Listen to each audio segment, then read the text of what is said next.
Hello students, welcome to Easy Learning Classes. I am your Jatin sir.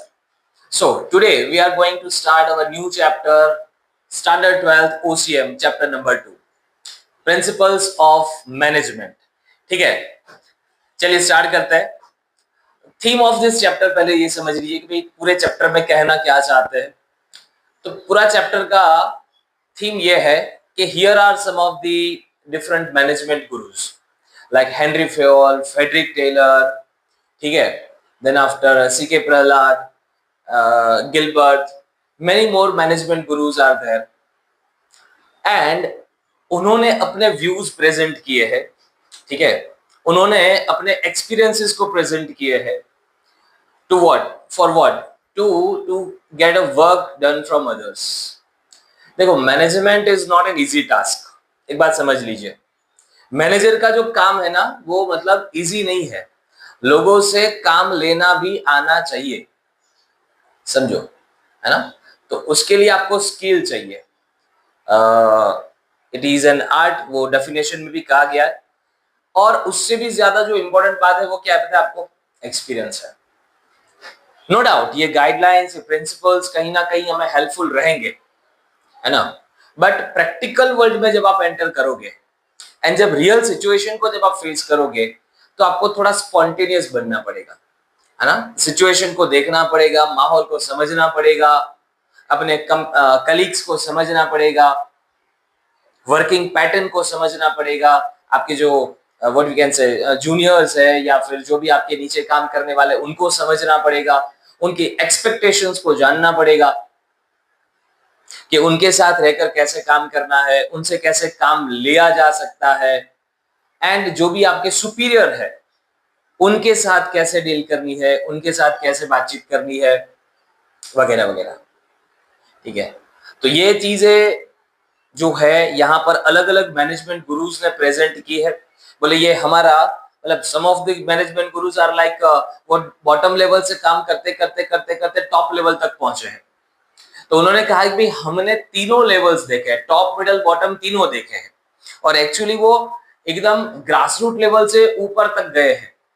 तो हर एक जगह पर क्या मेंटालिटी होती है एक वर्कर की, एक एम्प्लॉय की क्या मेंटालिटी होती है, एक मैनेजमेंट पर्सन की क्या मेंटालिटी होती है, एक बॉटम क्लास एम्प्लॉय की क्या मेंटालिटी होती है, वो सभी चीजें से वो वाकिफ है. एंड सो दैट उन्होंने अपने व्यूज प्रेजेंट किए, उन्होंने अपने ओपिनियंस दिए है कि भाई to get a work from workers you should apply this philosophies, you should apply these principles, guidelines, and this is all about this chapter. ये कोई फिक्स्ड रूल नहीं है. जैसे अकाउंटिंग में होता है कि मतलब debit what comes in, credit what goes out, ये फिक्स है. ट्रेडिंग में डेबिट साइड पर ये चीजें आएगी फिक्स है, क्रेडिट पर ये चीजें आएगी फिक्स है, वो रूल है. ठीक है, इसको साइंस के जैसा कंपेयर किया गया है. ये एग्जैक्ट साइंस नहीं है, इसको आर्ट के साथ कंपेयर किया गया है. ये कोई एग्जैक्ट आर्ट नहीं है, समझ रहे हो. फर्स्ट चैप्टर में हमने ये देखा था कि भी management as a science, management as an art, उसके जैसे कुछ फीचर्स है, but this is not an actual science. Other subject में अपने फिलोसॉफीज होते हैं, वैसे इसके भी फिलोसॉफीज है. बट जैसे मैंने कहा अकाउंटिंग के, जैसे मैंने कहा साइंस के, उनके जो रूल्स है वो फिक्स है, वो यूनिवर्सल रूल है ना. H2O से यहाँ पे भी पानी बनेगा और आप फॉरेन में जाओगे वहां भी पानी ही बनेगा. ठीक है, वो फिक्स है.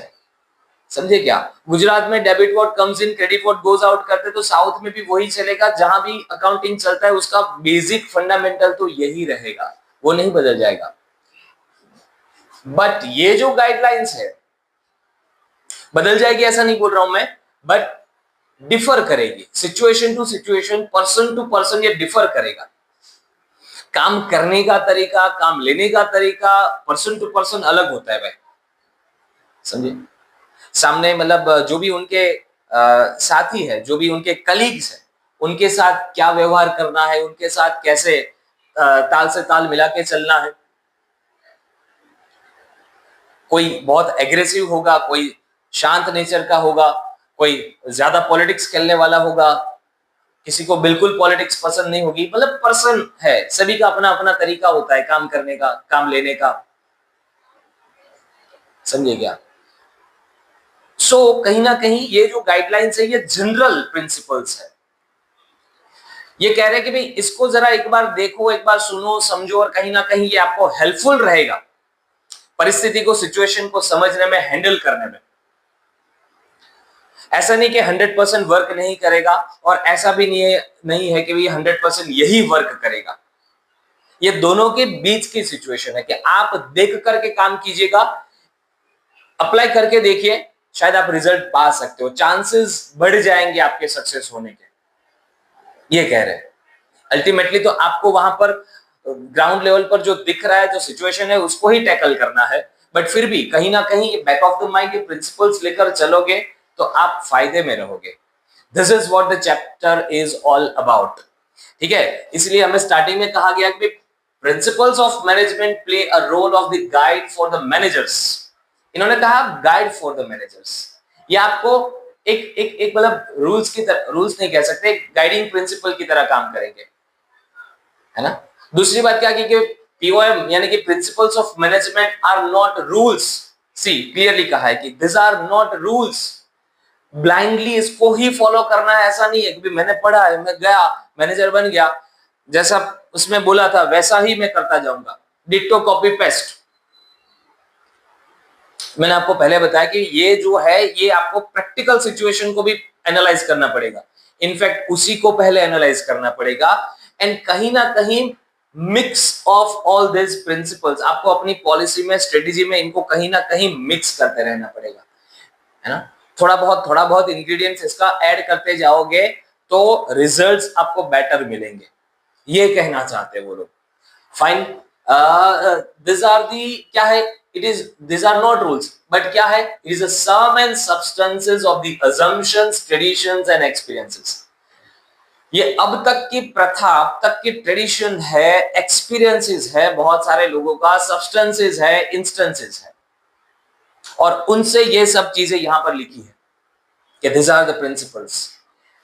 फ्रेडरिक टेलर ने कहा कि भाई साइंटिफिक तरीके से काम कीजिए, ठीक है। हेनरी फेल ने अपने प्रिंसिपल्स दे दिए कि भाई इस हिसाब से काम कीजिए, आप ये चीजें अप्लाई करिए, आपको ज्यादा चांसेस है कि भी रिजल्ट्स अच्छे मिलेंगे। फ्रेडरिक टेलर का भी यही कहना है कि आपको ज्यादा चांसेस है रिजल्ट मिलेंगे, तरीका बदलिए, है ना। आते हैं उसके ऊपर, उससे पहले ये मीनिंग हमने समझ लिया कि what are the principles of management.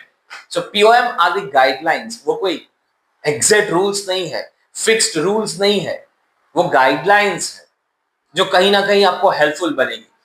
बात करते हैं nature of principles of management, ये कैसा रहता है, नेचर क्या है उसका, बोले यूनिवर्सली एक्सेप्टेंस, हर जगह पर चलता है, हर जगह पर, चाहे चाहे मतलब टॉप मिडल बॉटम किसी भी लेवल की बात कर सकते हो।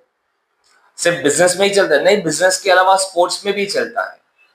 एज अ स्टूडेंट भी ये चीजें काम लगती है, एज अ पर्सन भी काम लगती है, मतलब एज अ टीचर भी ये चीजें काम लगती है, एज अ मैनेजर भी ये काम लगती है, चाहे छोटे लेवल का बिजनेस हो चाहे बड़े लेवल का बिजनेस हो। इन शॉर्ट, जहां पर आपको एक लीडर वाला रोल प्ले करना है, जहां पर आपको 2 से ज्यादा लोगों से काम लेना है या फिर 2 से ज्यादा लोगों के साथ काम करना है, then after you can apply this rules, ठीक है, so that we can say universal acceptance, हर जगह पर इसको इस्तेमाल कर सकते हो।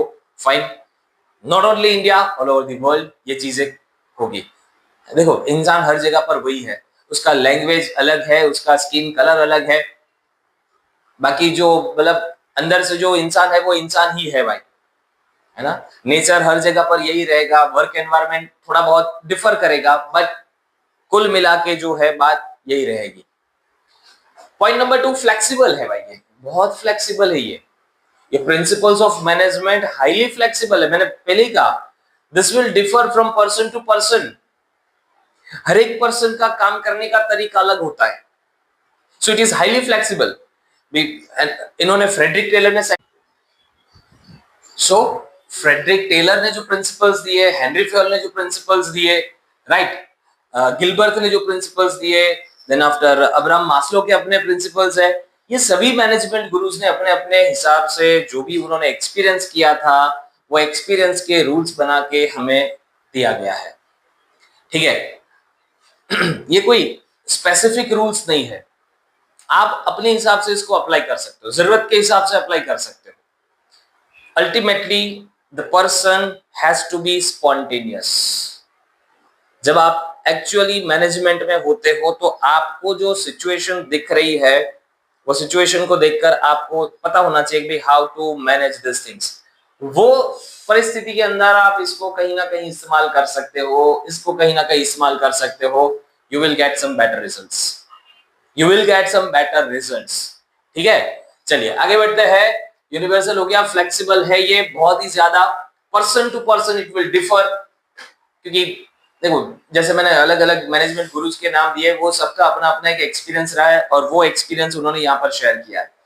उन्होंने कहा कि देखो भाई हम बॉटम मिडल टॉप हर जगह पर काम कर चुके हैं, so we know the exact reality of that particular position. वहां के लोगों का मेंटालिटी हम जानते हैं, उनकी एक्सपेक्टेशंस को हम जानते हैं, उनके मोटिवेशन को हम जानते हैं, सो दैट आप अगर वही मोटिवेशन को पकड़ के अगर काम करोगे देन आफ्टर चांसेस बढ़ जाते हैं आपके सक्सेस के।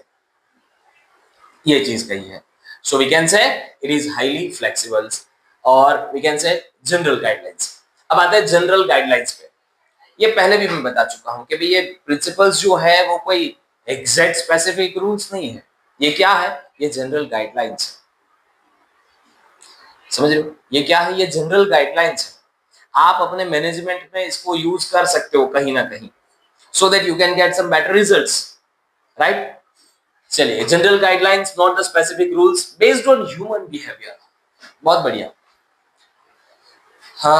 ह्यूमन बिहेवियर जो है वो not only principles of management but we can say that पूरे मैनेजमेंट के अंदर अगर कोई सबसे स्ट्रॉन्ग रीजन है तो वो है ह्यूमन बिहेवियर। मैनेजमेंट का पहला रूल है कि भाई वाइब्स मैच करना, फ्रीक्वेंसी को मैच करना। ये मजाक में नहीं, हल्के में नहीं लेना इस बात को, मैं सीरियसली बता रहा हूं। कौन सी फ्रीक्वेंसी, कौन सी वाइब मैच करनी है? Suppose I am a manager, then after मुझे अपने कलीग्स के साथ अपनी फ्रीक्वेंसी मैच करनी है, अपने सुपीरियर के साथ करनी है, अपने सबऑर्डिनेट के साथ भी करनी है ना?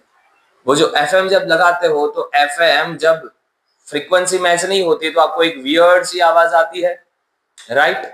बट जब वो फ्रीक्वेंसी मैच हो जाती है तो तुरंत एक सही से गाना बजता है जो आप ढूंढ रहे होते हो, जिसके लिए आपने लगाया है वो गाना। वैसे ही है कि जब तक ये फ्रीक्वेंसी मैच नहीं होगी एक वियर्ड सा सिचुएशन रहेगा, but as soon as you get the frequency आपका ट्यूनिंग बैठने लगेगा, आपको बात समझ में आने लगेगी। जब तक नहीं बात बैठेगी, जब तक वाइब्स मैच नहीं होगी, तब तक क्या है, दोनों एक दूसरे से शायद थोड़े बहुत नाराज हो सकते हैं, एक दूसरे की गलतियों पर ज्यादा ध्यान जा सकता है, एक दूसरे से नाराजगी हो सकती है। सबऑर्डिनेट मैनेजर की गलतियां ढूंढेगा, मैनेजर अपने सबऑर्डिनेट की गलतियां ढूंढेगा, बट भाई नुकसान दोनों का है, नुकसान दोनों का है। तुम भी काम करने आया हो, ये भी काम करने आया है, रादर देन साथ में मिलकर काम करें। फॉर एग्जाम्पल एक क्रिकेट टीम है जहां पर कैप्टन जो सोच रहा है, एक लीडर, ठीक है, और बाकी टीममेट्स जो है ये दोनों पैरेलल एक डायरेक्शन में जाना चाहिए। कैप्टन का thinking simultaneously with the team, captain कुछ सोच रहा है, टीम कुछ सोच रही है, हो गया बेड़ा गर्क। क्या रिजल्ट मिलेगा आप खुद बता सकते हो। नॉट ओनली क्रिकेट, सभी स्पोर्ट्स की मैं बात कर रहा हूं कि जहां पर ट्यूनिंग बैठना चाहिए। बॉलर सही कर रहा है बट बैट्समैन कुछ नहीं कर रहा है, कभी बैट्समैन बॉलर सही कर रहा है, फील्डर्स गपले मार रहे हैं। यानी कि बैटिंग, बॉलिंग, फील्डिंग, कैप्टनशिप सब कुछ एक पैरेलल सिचुएशन में चलना चाहिए, सेम डायरेक्शन में चलना चाहिए, सेम माइंडसेट के साथ चलना चाहिए, तब जाके एक पर्टिकुलर गोल अचीव होता है। टॉप से लेकर बॉटम के सभी एम्प्लॉय को ये पता होना चाहिए कि भाई why I am here, what is my role, management मुझसे क्या एक्सपेक्ट करता है, मुझे उनको क्या देना है। मैनेजर को ये पता होना चाहिए कि मेरे सबऑर्डिनेट इतने हैं, बट हर एक इंडिविजुअल को मैं जानता हूं कि उनसे कैसे डील करनी है, उनसे कैसे काम लेना है। ये होता है सही मैनेजमेंट, ये होता है रियल मैनेजमेंट। इसलिए ह्यूमन बिहेवियर तो बहुत बहुत मायने रखेगा। साइकोलॉजिकल बिहेवियर मतलब अल्टीमेटली तो वही बात है ना, आपको साइकोलॉजी समझना पड़ेगा, समझ रहे हो? उनका उनका एक्सपेक्टेशंस को समझना पड़ेगा, उनका साइकी समझना पड़ेगा कि व्हाट ही इज एक्सपेक्टिंग। देखो सभी वो आगे हम डिटेल में बात करेंगे कि भाई हर एक इंसान जो है वो अपने अपने मोटिवेशन लेवल पर काम करता है। उनका कुछ ना कुछ मोटिवेशन होता है, तब जाके वो काम करने के लिए भागता है, दौड़ता है। सुबह उठ के वो अपनी नींद को सेक्रीफाइस करके काम पर निकलता है, क्योंकि उनके माइंड में बहुत सारे सपने हैं और वो सपने उसका मोटिवेशन है। आप लोग एज अ स्टूडेंट सुबह की नींद छोड़ के स्कूल आते हो जस्ट बिकॉज के आपको भी फ्यूचर में कोई बड़ी सी जॉब चाहिए, आपको भी अपना बेटर फ्यूचर चाहिए, तब जाके कुछ सेक्रीफाइस करके आप उधर आते हो। तो वो चीज आपका मोटिवेशन है। पैसे कमाना, जो बिजनेस कर रहे हैं उनका मोटिवेशन, मतलब हर किसी का अपना अपना एक लेवल होता है, मोटिवेशन होता है, और तभी वो काम करता है। बचपन से सिखाया जाता है ना भाई, वो मतलब लालच दिया जाता है, ले बेटा एक चॉकलेट है, चॉकलेट दूंगा, पर्क मिलेगी तुझे, डेयरी मिल्क मिलेगी, सिल्क मिलेगी, इतना काम कर दे बोल के। आगे चल के कुछ सिल्क डेयरी मिल्क की वजह से कुछ और मिलेगा भाई, कुछ बड़ा मिलेगा, ज्यादा सैलरी मिलेगी, ये मिलेगा, वो ट्रिप मिलेगी, वो ट्रिप मिलेगी, काम ऐसे निकलवाते हैं। खैर, आई होप कि ये बात समझ में आ गई आपको। Human behaviour, last one that is contingency. कभी भी और सिचुएशन आ गई, आउट ऑफ सिलेबस क्वेश्चन आ गया भाई, समझ में नहीं आ रहा है कि ये सिचुएशन तो कभी देखी नहीं है, पता ही नहीं है क्या करे इसके अंदर, वहां पर आपको ये गाइडिंग प्रिंसिपल्स जो है वो काम करेंगे बाहर निकालने का। डूबते को तिनके का सहारा, सहारा नहीं, तिनका नहीं, ये तो रस्सी लेकर आ गया है ना, जिससे आप तुरंत बाहर निकल सकते हो। कंटिंजेंट सिचुएशन मतलब ऐसी सिचुएशन कि जिसके बारे में आपने ना कभी सुना है, ना देखा है, ना पता है, या तो फिर देखा सुना सब कुछ है, बट मैं एक्सपेक्ट नहीं कर रहा था कि अभी ये सिचुएशन आ जाएगी। In short, you are in a shock, you are in an awkward position, then after this principle will help you to come out from this contingency। ठीक है, जैसे कि मतलब एग्जांपल दे देता हूं फटाफट से। कोविड, कोविड का किसी को अता पता नहीं था, किसी को भी नहीं था। कोविड का भाई होगा यार, मलेरिया जैसी कोई बीमारी होगी, बुखार बुखार आता है, ठीक हो जाएंगे, बट भाई हल्के में ले रहे थे, ईगो हर्ट हो गया भाई का, है ना। ले भाई मैं क्या हूं, कैसा हूं, दिखा दिया उन्होंने। 1-2 साल तक सारे काम धंधे बंद करवा दिए, लोगों को घर पे बिठा दिया वगैरह वगैरह। आप जानते हो वो सिचुएशन कैसी थी, है ना। तो उसको कहा जाता है कंटिंजेंट सिचुएशन, कि जिसके बारे में हम प्रिपेयर थे ही नहीं। सोसाइटी, समाज या समाज का कोई भी व्यक्ति प्रिपेयर नहीं था, और वो अचानक से आ गिरी, लाइक दैट। बट मैनेज तो करना पड़ा ना। ऐसी भी और सिचुएशन को भी हम सब ने झेला, समझा, परखा एंड मैनेज किया। यही होता है एक्सपीरियंस भाई। फाइन, उसके बाद अगर हम बात करें तो पहले इसकी बात कर लेते हैं, techniques of the principles of management. देखो भाई, वन ऑफ द एक great management guru that is Frederick Winslow Taylor. Frederick Taylor ने कहा कि देखो भाई, छोड़ो ये ट्रेडिशनल मेथड, साइंटिफिक मेथड अपनाओ। मैनेजमेंट और कंपनीज और बिजनेस हाउसेस का एक एक एक प्रॉब्लम होता है, उनका एक एक वी कैन से क्या कह सकते हैं, एक डिससेटिस्फेक्शन होता है कि भाई हमें आउटपुट नहीं मिल रहा है।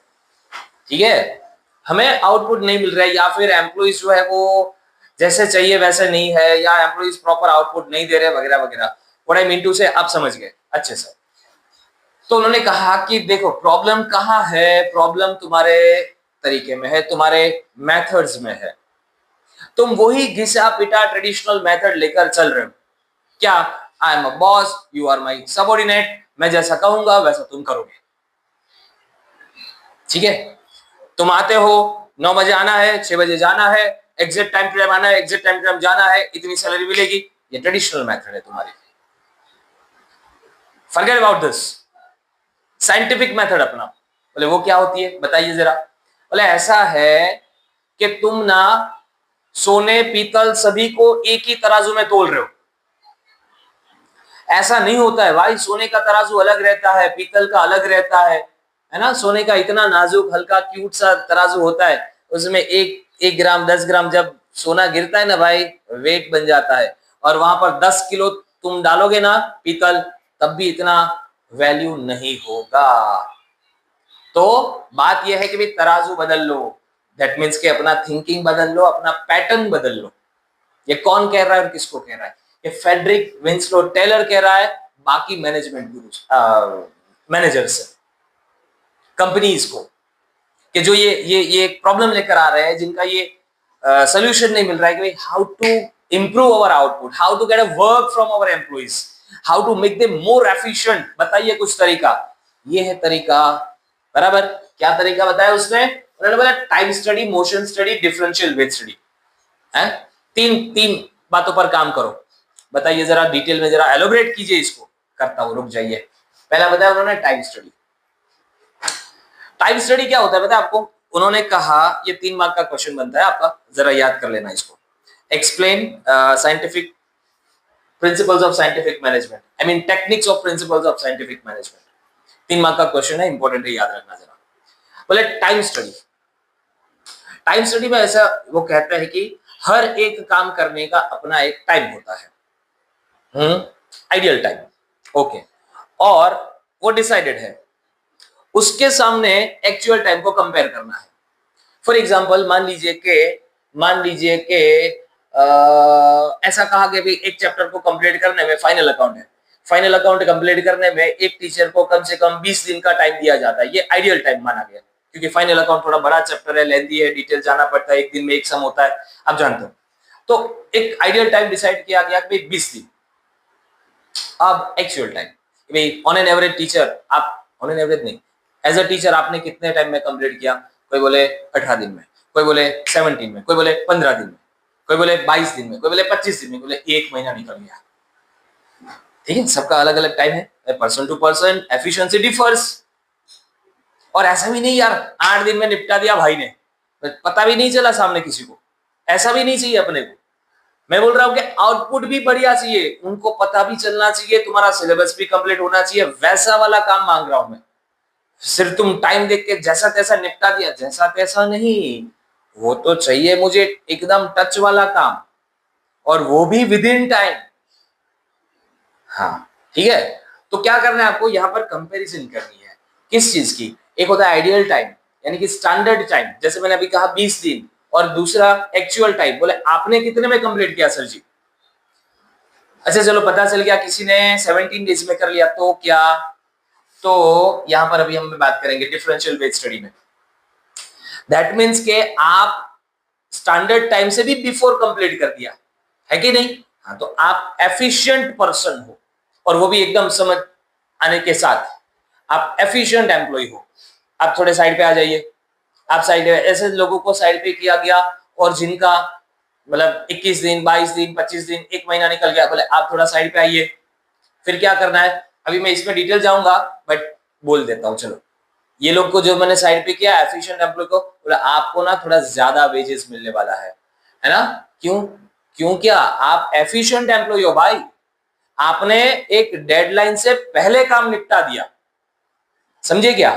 So that you are our employ, efficient employees, और आपको उसका रिवॉर्ड तो मिलना चाहिए, ताकि आप आगे भी ऐसे मतलब एफिशिएंटली काम करें। यहां वाला जो ग्रुप था ना, उसके मुंह उतर गए थे। क्यों उतर गए थे? आप पता चल ही गया होगा।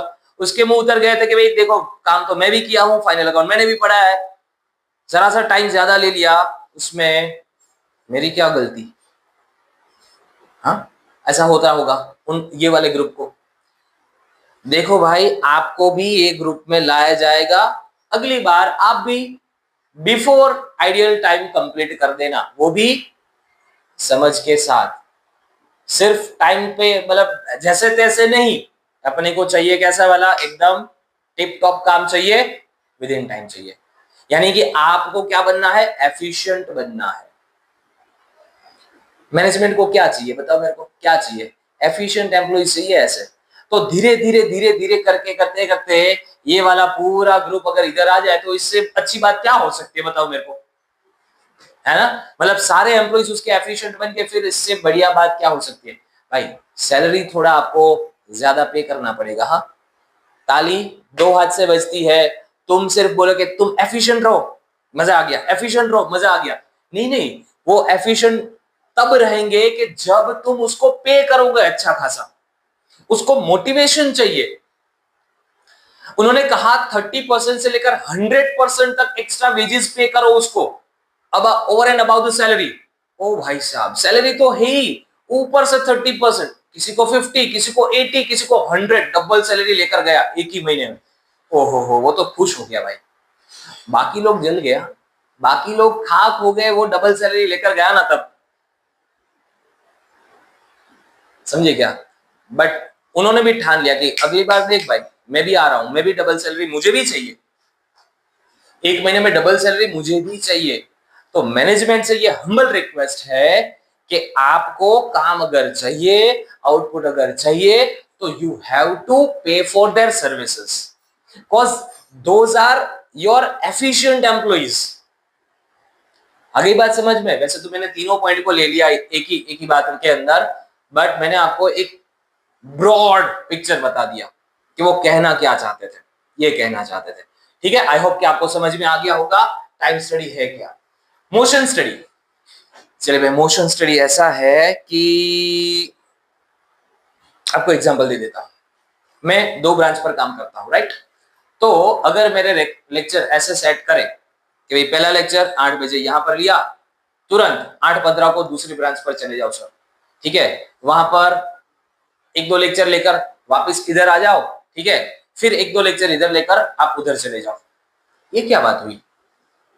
हाँ, आने जाने में टाइम नहीं जाएगा, जाएगा ना। आपको अगर पूछा जाए तो आप क्या बताओगे, इधर का पहले इधर का कंप्लीट करो फिर उधर चले जाओ, या फिर उधर का पहले कंप्लीट करो फिर इधर चले आओ। आइडियल सोल्यूशन यही है ना। हाँ, बात भी वही है कि ये जो मोशन है, ये जो मूवमेंट है, इसको क्या करना है, हो सके उतना कम करना है। फ्रेडरिक टेलर का ये कहना है कि एम्प्लॉइज जब ज्यादा आना जाना, इधर उधर घूमना फिरना करेंगे, तो एक तो पहले वो थक जाएंगे, मेंटली, मतलब बोर हो जाएंगे वगैरह वगैरह। और सबसे बड़ी बात, टाइम निकल रहा है आपका, 6 बज रहा है ना, जाने का टाइम हो जाएगा, आउटपुट कुछ नहीं, आने जाने में ही वो ज्यादा टाइम गया। चाहे मैन हो चाहे मशीन्स हो, उसको ऐसे सीक्वेंस में सेट करो जिससे उसका हलन चलन, उसका मूवमेंट कम से कम हो, और उसको थकान भी कम लगे, फैटिक भी कम महसूस हो, और आउटपुट ज्यादा मिले, which is called as a motion study. Movement को कंट्रोल कीजिए, अननेसेसरी मूवमेंट को कंट्रोल कीजिए, कहने का मतलब वही है। ठीक है, गॉट इट। चलो बढ़िया, आगे बढ़ते हैं। डिफरेंशियल ब्रेथ स्टडी, तो मैंने पहले पॉइंट में आपको बताया वही बात है कि भाई person to person efficiency differ करती है। आप एक ही तराजू में पीतल सोना दोनों को तोलोगे, तो इसमें पीतल को तो मजे है क्योंकि सोने के साथ तोला जा रहा है, बट सोना जो है उसकी वैल्यू डाउन हो रही है क्योंकि आप उसको पीतल के साथ तोल रहे हो। बात आई समझ में। दोनों का तराजू अलग कीजिए, 2000 एम्प्लॉय उसको छान के अलग कीजिए, वो ग्रुप को देखते हुए बाकी ग्रुप भी धीरे धीरे इधर आता जाएगा। ये जो ग्रुप अलग किया उसका क्या करूं मैं, उसको एफिशिएंसी का रिवॉर्ड मिलना चाहिए, उसके स्किल का रिवॉर्ड मिलना चाहिए, ताकि वो अपने काम में आगे भी ऐसी एफिशिएंसी दिखाए। जो लोग नहीं कर पाएंगे उसको क्या, सैलरी काट लो, सैलरी काटनी नहीं है, उसको नॉर्मल जो वेजेस आपने डिसाइड किया उतना ही देना है। एम्प्लॉय है वो, ठीक है, नहीं तो भाग जाएंगे। नेगेटिव मार्किंग जैसा सिस्टम अगर रखोगे तो भाग जाएगा वो, तो उसको नॉर्मल सैलरी पर रखो। बट मैं बैट मारता हूं भाई कि अगर तुमने ये सिस्टम स्टार्ट कर दिया एक्स्ट्रा वेजेस पे करने का, ओवर एंड अबाउट सैलरी 30, 40, 50, 60, 80, 90, 100 तक का, तो इधर कोई एम्प्लॉय नहीं बचेगा, वो मेरी गारंटी है। यानी कि इनएफिशिएंट वाला जो ग्रुप है वहां पर कोई नहीं बचेगा, वो बेचारा रात दिन एक कर देगा, बट वो अपने आप को इतना एफिशिएंट बनाएगा कि मुझे भी सोने के साथ ही तोलो, मैं अभी पीतल नहीं हूं। हो गया प्रॉब्लम सॉल्व। मैनेजमेंट ये जो रोना रो रहा था कि यार मेरे एम्प्लॉय निकम में है, काम नहीं दे रहे, ये है वो है, अब तुम देख भी नहीं रहे हो ना, तब भी वो काम कर रहा है, क्यों? तो कि उसको दिख गया है कि भाई मेरे को चाहिए डबल सैलरी भाई। जिनको 30% का स्वाद भी चख लिया ना, वो अगली बार 50 के लिए लार टपकाएगा। जिनको 50% मिल गए वो 80 के लिए, और 80 मिल गया भाई वो तो रुकेगा नहीं, मेरे को तो डबल सैलरी ही चाहिए, है ना, डबल से ज्यादा। और एक बार डबल सैलरी 1 महीने में स्वाद चख लिया साहब, है, फिर तो वो हर महीने डबल सैलरी ही लेकर जाएगा। तुम सोच के तो देखो, तुम्हें इधर बैठे बैठे मजा आ जाएगा। सपोज मान लीजिए कि तुम कहीं ना कहीं ऐसे कि भाई 50,000 सैलरी पर लगे हो और 1 लाख लेकर जा रहे हो, ओ हो भाई साहब, वो सुनकर ही मजा आ रहा है ना। ये चीज है, this is called as a differential wage system which was given by Frederick Taylor. देखो, अच्छे एम्प्लॉइज को पहली बात तो ढूंढना बहुत मुश्किल है। अपने वहां एम्प्लॉइज बहुत सारे हैं, अनएम्प्लॉयमेंट बहुत बड़ा है, लोग बेकार बहुत है, बट उसमें से अच्छा वाला ढूंढना मुश्किल है। हर एक जॉब के लिए एक पर्सन बना होता है और हर एक पर्सन के लिए एक जॉब बनी होती है। अगर ये दोनों सही जगह पर बैठ गए ना, तो वो जो काम है ना उसकी तो निकल पड़ेगी, 4 चांद लग जाएंगे वहां पर, ठीक है। बट उसको लाना ही सिर्फ काम खत्म नहीं है, उसको संभालना, मेंटेन करना भी एक जिम्मेदारी होती है। समझ में आई बात? ये मैनेजमेंट का प्राइम प्रिंसिपल है, ठीक है भाई। आगे बात समझ में? तो ये था आपका पहला लेक्चर प्रिंसिपल्स ऑफ मैनेजमेंट के बारे में। आगे भी बहुत सारी बातें इसमें हमें करनी है। Stay tune with us. अगले लेक्चर में हम थोड़ा और डिटेल जाएंगे, दूसरे टॉपिक पर बातचीत करेंगे। हाँ, सब्सक्राइब करना मत भूलना ताकि आपको टाइम टू टाइम नोटिफिकेशन मिलता रहे। शेयर कर देना, लाइक भी कर देना, और कुछ डाउट क्वेरी रह गई हो तो पूछ भी लेना, शर्माना मत। ठीक है, मिलते हैं अगले लेक्चर में। Till then take care, bye bye.